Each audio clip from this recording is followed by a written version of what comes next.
ছিল শ্রাবণ মাসের প্রথম সোমবার, আমি উপোস করেছিলাম আর পুজো দেব সেই ভিডিওটা তোমাদের সঙ্গে একটু শেয়ার করছি। প্রথমে আমি একটা থালা সাজিয়ে নিচ্ছি, যেখানে বেলপাতা, ফুল নিয়েছি, কাঁচা দুধ, গঙ্গা জল, মধু, ঘি, চন্দন বাটা, চিনি, টক দই আর প্রসাদ সব কিছু আগে গুছিয়ে রেডি করে নিয়েছি। একবার আমি সকালে জল ঢেলেছিলাম আর সারাদিন উপোস করেছিলাম, সন্ধেবেলায় আবার জল ঢালবো। উপোস করেছিলাম দেখে দুবার জল ঢালছি, না হলে একবার করে রোজ ঢালি আমি।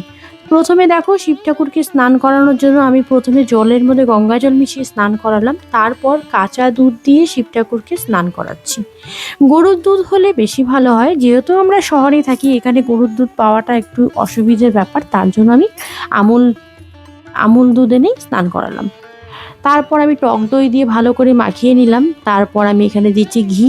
এবার ঘিটাকে খুব ভালো করে শিবলিঙ্গের মধ্যে মাখিয়ে দেব। ঘি মাখানো হয়ে গেলে এখন আমি এর মধ্যে দেব হচ্ছে মধু। মধুটাও খুব সুন্দর করে শিবলিঙ্গের মধ্যে মাখিয়ে নিতে হবে। আসলে শিব ঠাকুরকে পঞ্চামৃত দিয়ে স্নান করাতে হয়। এই পঞ্চামৃতর মধ্যে পড়ে দুধ, দই, ঘি, মধু আর চিনি। সব কিছু দিয়ে স্নান করানোর পর শিব ঠাকুরকে জল দিয়ে স্নান করাতে হয়। কেউ চাইলে সব কিছুকে একসঙ্গে মিশিয়েও স্নান করাতে পারে, আমি আলাদা আলাদা করেই করাই। সারা বছর এভাবে করাই না, শুধু যখন পুজো হয় কোনো শিব ঠাকুরের তখনই করাই, যেমন শিবরাত্রি, চৈত্র মাসে নীল পুজোর উপোস, তারপরেই শ্রাবণ মাস, এই স্পেশাল দিনগুলোতে আমি শিব ঠাকুরকে এভাবেই স্নান করাই। আর বাকি রোজ আমি জলের মধ্যে গঙ্গা জল মিশিয়ে স্নান করাই, আর সোমবার করে শিব ঠাকুরকে কাঁচা দুধ দিয়ে স্নান করাই। দুধের মধ্যে অবশ্যই তোমরা তিল দিতে পারো, কালো তিল। তো দেখো ভালো করে আমি শিব ঠাকুরকে স্নান করিয়ে নিয়েছি। এরপর আমি বেলপাতা দিচ্ছি। এখানে আমি 11টা বেলপাতা নিয়েছি, চন্দন লাগিয়ে প্রত্যেকটা বেলপাতার মধ্যে চন্দন লাগিয়ে তারপর শিবলিঙ্গের মাথায় আমি দিচ্ছি। আর এখানে ফুল নিয়েছি, সাদা ফুল, আর নিয়েছি হলুদ করবী ফুল। শিব ঠাকুরকে জবা ফুল দিতে হয় না, আর তার জন্য আমি এখানে দুরকম ফুল নিয়েছি। নীলকণ্ঠ ফুল হলে ভালো হয়, কিন্তু আমার কাছে অ্যাভেলেবেল ছিল না। আমার কাছে যা ছিল বাড়িতে আমি সেগুলো দিয়েই পুজো দিচ্ছি। শিব ঠাকুরকে পুজো দেওয়ার পর শিবের বাহন নন্দী, তাকেও আমি পুজো দিয়েছি। স্নান টান করে শিব ঠাকুরকে চন্দনের টিপ পরিয়ে ফুল বেলপাতা দিয়ে দিয়েছি। এবার আমি শিব ঠাকুরকে প্রসাদ দেবো। এখানে আমি সন্দেশ নিয়ে এসেছি, সাদা সন্দেশ। শিব ঠাকুর সাদা জিনিস ভীষণ পছন্দ করে, তাই সাদা সন্দেশ দিয়ে আমি পুজো দিচ্ছি।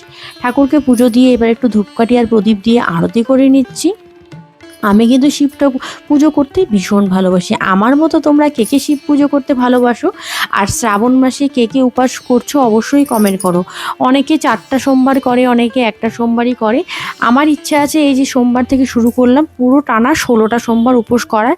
জানি না কি হবে, ঠাকুর যদি সুস্থ রাখে, শরীর যদি ভালো থাকে, তাহলে অবশ্যই করতে পারবো আমি 16টা সোমবার।